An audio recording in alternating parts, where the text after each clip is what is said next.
Assalamualaikum warahmatullahi wabarakatuh. Ketika membuka kota Purwakerta, ya, sering mendapati adanya makam-makam yang terletak di sekitar bangunan pendapa dan juga di rumah kabupaten di Purwakerta itu. Jadi di dalam benteng seringkali ditemukan makam-makam kecil pada masa itu. Nah, sehingga pembangunan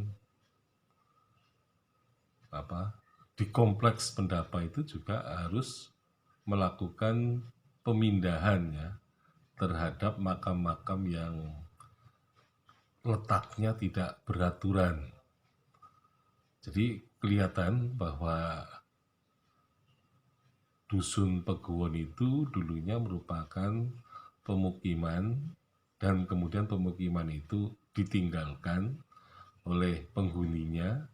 Nah, sehingga yang terjadi ketika mereka atau keluarga mereka ada yang meninggal, maka dimakamkan di tempat yang tidak jauh ya dari tempat tinggalnya itu.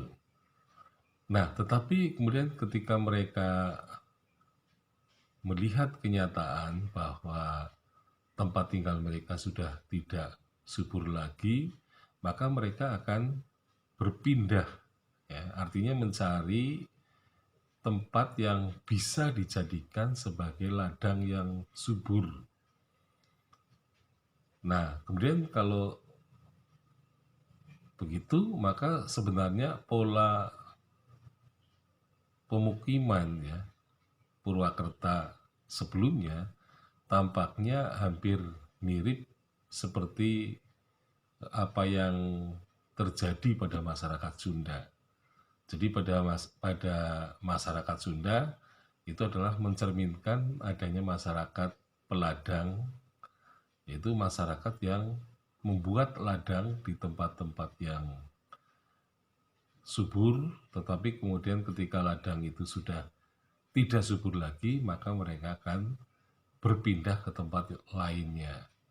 Nah, nanti kalau tempat yang ditinggalkan sudah subur lagi, mereka akan datang lagi. Nah, jadi sebenarnya pergerakan masyarakat di sana itu di sebelah timur Sungai Banjaran kelihatannya memang begitu bergerak dari arah barat dan timur. Dan kelihatannya mereka lebih memusatkan diri ke arah timur karena di arah timur itu orang kemudian memilih sebagai tempat pemukiman karena ya kemungkinan sudah ada yang namanya bendungan yang sebenarnya sudah pernah dibuat pada masa sebelumnya. Nah, oleh karena itu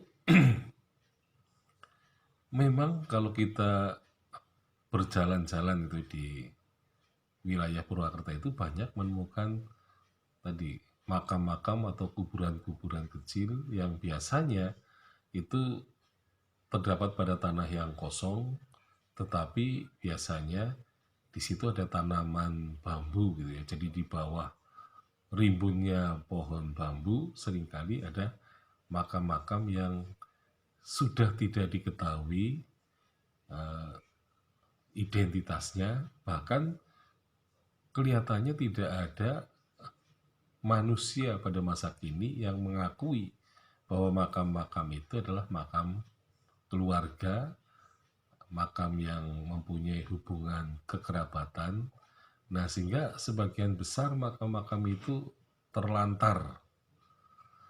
Nah, sampai pada masa Bupati Pujadi Jaring Bantayuda menjadi Bupati Banyumas misalnya, ini diceritakan bahwa beliau banyak memindahkan makam-makam di kompleks pendapa dengan dipindahkan ke pemakaman Pekih, yaitu yang ada di sebelah barat Pendopo gitu ya. Jadi memang ketika akan dibangun misalnya gedung DPRD itu ya, maka tanah kosong di situ harus dibersihkan dari segala bekas makam yang tertinggal. Tetapi pada bagian yang tidak dibangun, itu juga masih ada beberapa makam yang tersisa itu ya.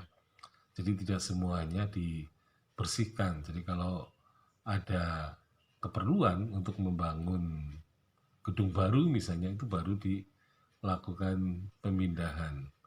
Jadi memang kelihatannya banyak sekali makam-makam yang tidak bernama, tidak beridentitas, ini menjadi peninggalan yang eh, mempunyai ciri ya, misalnya adanya menhir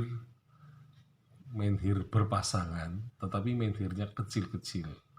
Jadi sebenarnya menhir itu seperti eh, nisan ya, batu nisan dari suatu makam. Nah ini ya biasanya ada di tempat-tempat yang kosong, kemudian ada tanah berlumut. Nah itulah merupakan salah satu ciri dari peninggalan masyarakat Peladang pada masa lampau. Sekian, Assalamualaikum warahmatullahi wabarakatuh.